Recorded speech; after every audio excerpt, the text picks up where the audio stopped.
Alright, what is going on, guys? Welcome to the video.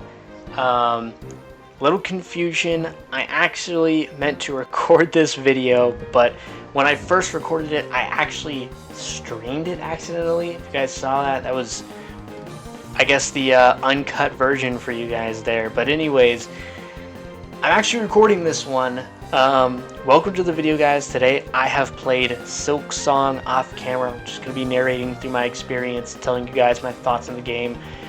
Anyways, let's go ahead and get into it, because I'm going to try to do this one quicker, because I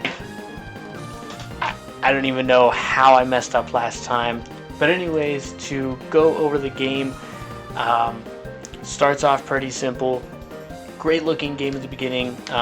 Story a little confusing at first, but I don't know, I'm assuming it'll make more sense to me in the future. Of course, this is coming from the perspective of a person who has never played any of the Hollow Knight games.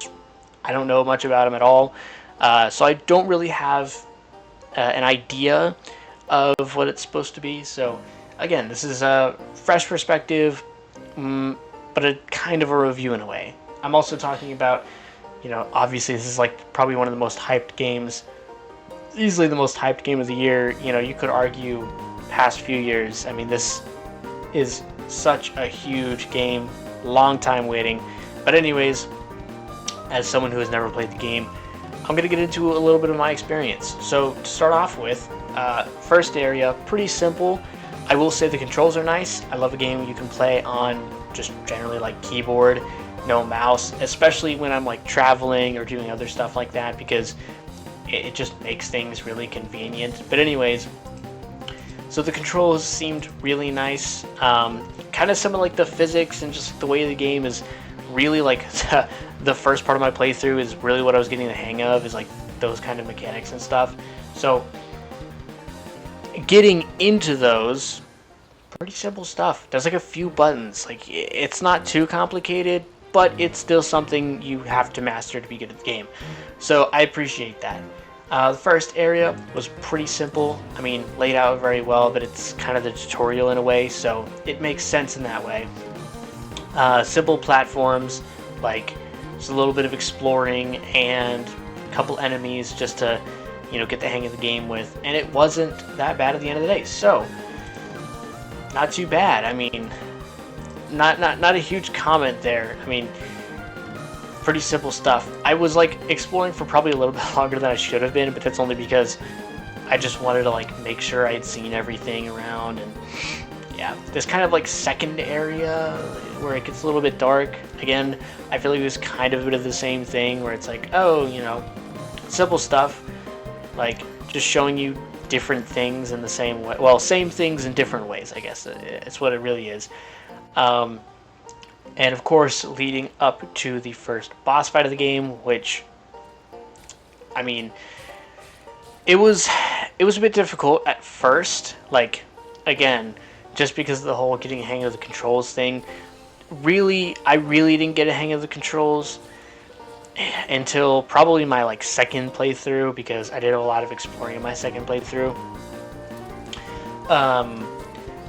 But this was a decent first boss, I guess. So what I will say is, it took me a few more tries than I'd like to admit, but getting a hang of the controls as well as this like style of boss fighting is weird.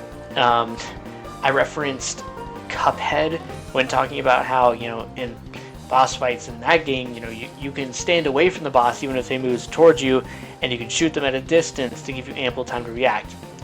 This one is a little different. You're constantly head-to-head with the boss, and you don't really have a lot of room. I don't want to say you don't have a lot of room for error. You kind of don't, though. As far as like when you're close to the boss, when you're trying to attack, it's a really different way of fighting bosses, I'll say. And again, it took me quite a few tries. So I think all in all, it was actually a really good boss to get the hang of the game. Really started like, you know, getting with the controls, you know, figuring out how to counter the boss, you know, do different stuff every time, right? So overall, Moss Mother, pretty good first boss. I mean, it was solid. not too bad at the end of the day.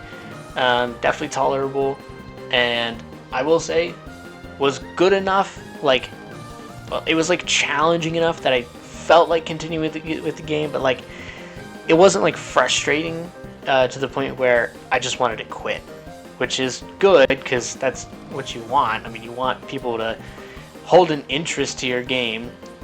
I mean, it's difficult with hard games, especially like large ones like this, where it's not just hard, but there's just a lot to do that's hard and it gets worse. But anyways, it was a pretty decent first boss. Not too many complaints with it. Again, a little difficult. Took a few tries. Got the hang of it. Beat it. Not much to say after that. What I will say is it took me a fair amount of time. Not too long, actually. I mean, it may have taken me like 10 minutes at most. Yeah, but it wasn't too bad after that. After that, of course, I made it to a little NPC on the bridge after I black out, which that whole thing is incredibly weird. I don't really understand the purpose of it. But anyways, it'll probably make more sense in the story to come. But, you know, this guy talks to me a little bit, I guess. But anyways, I get my first mission, or like objective, I guess, which kind of really sets the stage for the game and kind of, it really, I guess it like clears things up a little bit. Like, you know, you just understand more. You're like, okay, I'm trying to get to this place for a reason. All right, I understand the task. I feel like I know what I'm doing now, because before it was like, I don't really know why I'm doing what I'm doing. But, you know, once you have an objective, like, all right, goal is set. I'm on to do my thing. And that's when I make it to the Bone Bottom, next area of the game, I guess. Pretty simple stuff, more NPCs. I find a guy selling stuff, which the currency is ever confusing to me, but it is what it is, honestly. Not really much to say about it because I haven't dabbled in it like nearly at all. I mean, I've collected some currency. I've lost some too, I think, but I've never really bought anything because I'm not really sure what it's all about. But anyways, continuing through this area, it's not too bad. The only place it gets bad was in my second playthrough, which was when I got totally lost, like to the point where I spent most of that playthrough just figuring out where I was and trying to get back. Besides that, it wasn't too bad. Just a little bit of exploring, a little bit of going back and forth here, there, different places, and I kind of made it through the area pretty simply. There was also, you know, Sharma, this guy, you know, sitting at the door. It's an interesting interaction, but that wasn't hard to get past. That's kind of when I made it into this like third-ish area. Like, I mean, it felt like a new area in a way, but not really, because it had the same style. It was just like brighter a little bit, and of course it had a few different things. Not too many different things, but a few different things. Overall, the area wasn't too bad either. I mean, I died a couple times here and there, just trying to figure things out, but it wasn't too bad. Honestly, the worst part was just like walking back and forth until I found the other bugs that had a bench biome in this area. Once I got there, everything was, you know, pretty solid. Of course, the oh yeah, the marrow. I believe that's what it's called. I don't know. I'm just looking back at some of the footage. I see it pop up on my screen, so I'm assuming that's what this area has to do with. Again, simple stuff. A little bit of traversing. A few new enemies. And yeah, meet those smaller bugs. Get a bench spot. Things are pretty simple from there on. A couple new enemies. Not too much to like really I don't know. Not too much there. I will say, like, some things were new and interesting, like the disappearing platforms. Like, not super original, but like they were just things like, oh, this is familiar. You know, we've seen these in so many games, and it's like, all right, I like some familiarity, especially with this game being as, again, unfamiliar to me as it is. Like, seeing things I recognize definitely helps because I'm like, oh, nice. I get this and this. I understand these things. They make sense to me. But besides that, a couple of new enemies again. Not too much. So I finally meet the Grishkin. These guys are pretty chill. They're funny, I guess. I think they're supposed to be. But, I don't know. It's not too funny to me. But anyways, that's besides the point. These guys are cool, of course. I get another bench, so this is a good spot to have one because this is kind of like the central for the next area, or for this area. But anyways, that's I kind of explore a little bit more. I end up getting to this like I don't know, other place. It looks similar, but I don't know. There's like a couple things that are different in that area, but in this area, I kind of move along and I end up fighting this weird guy who, I don't know, sells stuff.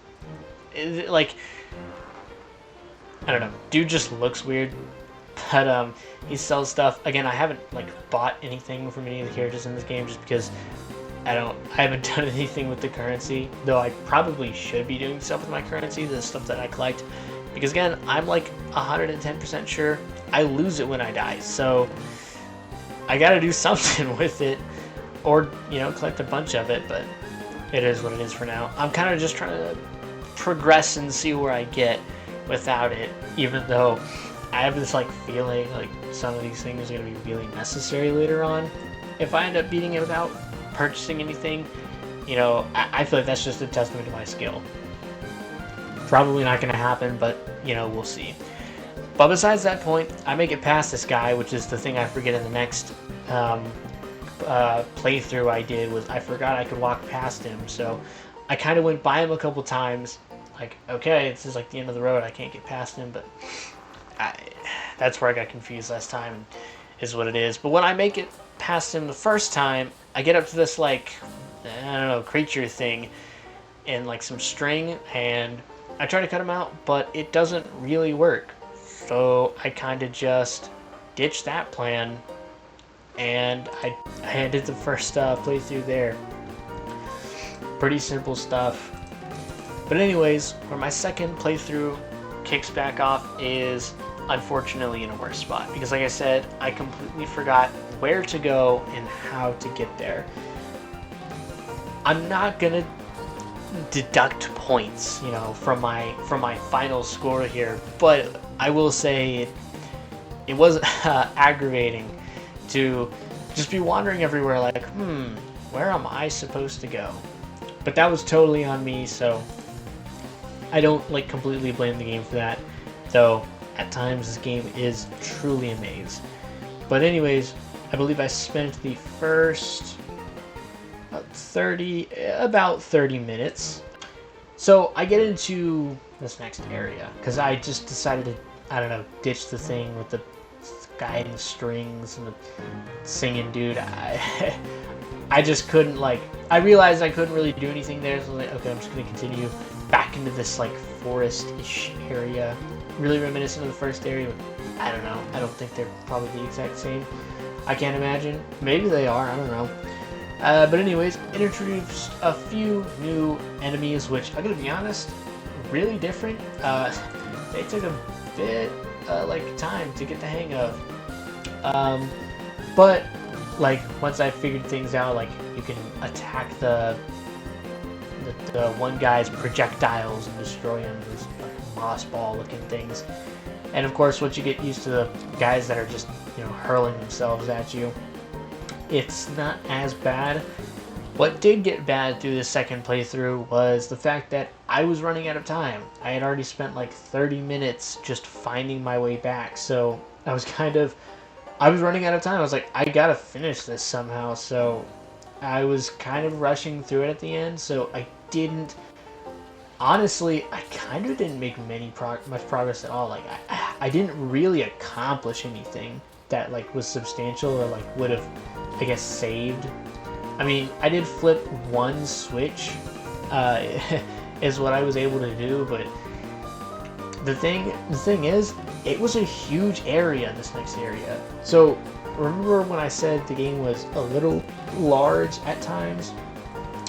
In this like a second mossy area, it is huge. Like there are so many different pathways, and when I'm trying to like, rush through it to finish the video, I did not, like, I got far, but I didn't accomplish much because I had no clue what I was doing or honestly where I was going. Because really the objective, as far as I'm concerned, is to just find more levers. Because there's a gate that I can't get through, and as far as I'm concerned, that's the only thing I can do is just keep moving around. I mean, there's one other spot, like you get to, back to the main, like, I guess, like, I don't know, weird area, like, and you go up, and there's like these huge, it almost looks like there's an outside area, like at the very top, and there's a gate that just shuts you out. Okay, that's interesting. That would probably be it, I would assume. That's like maybe the end goal or something. Probably not. That's probably like the next area, but I don't, like, besides that, there's nothing else.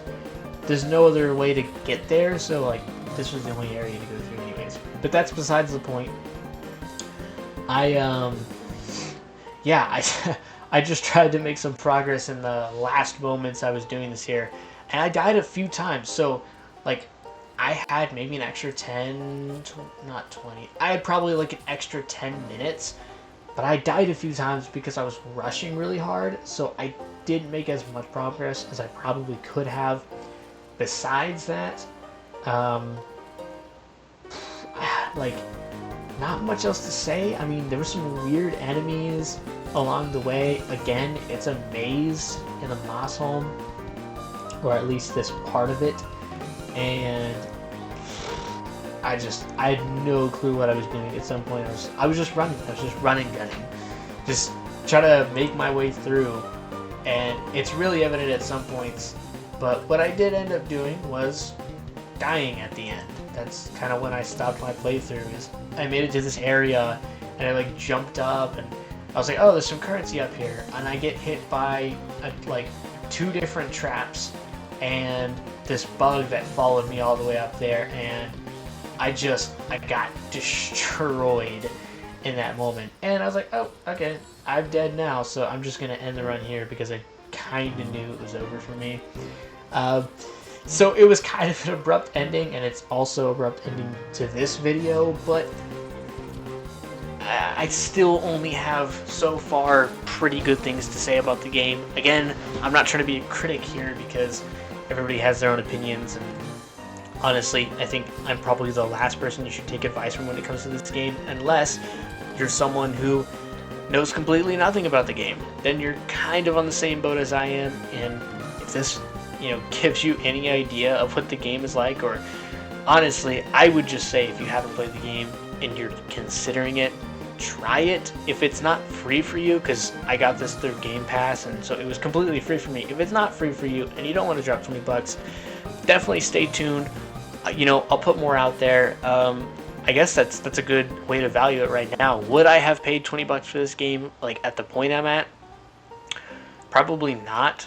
Though, I'm gonna be honest, I'm kind of stingy about buying games anyways. Not like super stingy. Like, I'll if it's a good game, I'll buy the game. But if it's a game like I don't know anything about, like this, I'm like, I don't know. I don't know if I want to buy it or not. It could be worth a try. Again, if you can get it for free, it's definitely worth a try. Definitely play it. If you can't, stay tuned. Follow the Twitch. I'm going to try and not accidentally live stream my recordings to Twitch again. Whoopsies. It's BT445. Same logo as the YouTube channel. Oh yeah, regarding last week, I meant to stream, never did, which I meant to put out a second video to replace it. I also never did. I am guaranteeing you guys a double upload this week, and I'll probably stream. If for some reason I don't stream, there will be a third upload. This is like the first Saturday I've had off in a while, so I can basically guarantee that to you guys. So again, look forward to the uploads. Tell me what you guys want to see in the comments. Tell me if you want to see more Hollow Knight. If you guys want to see Roblox trying to hit 10,000 hours, so definitely recommend me some Roblox games. Um, yeah, like I said, I have Game Pass. I'll play anything on there probably. Um, I'll buy a game if it's good enough, but it really depends on the time. So I think that's gonna be all for this video, guys. If you guys again want to see more Hollow Knight, just hit the like button, subscribe. That I mentioned that it's totally free. Leave a comment, even if you don't want to recommend a game. Just tell me how you guys feel. Besides that, no more mess ups. Double, maybe triple upload this week, and I will see you guys in the next video. See ya.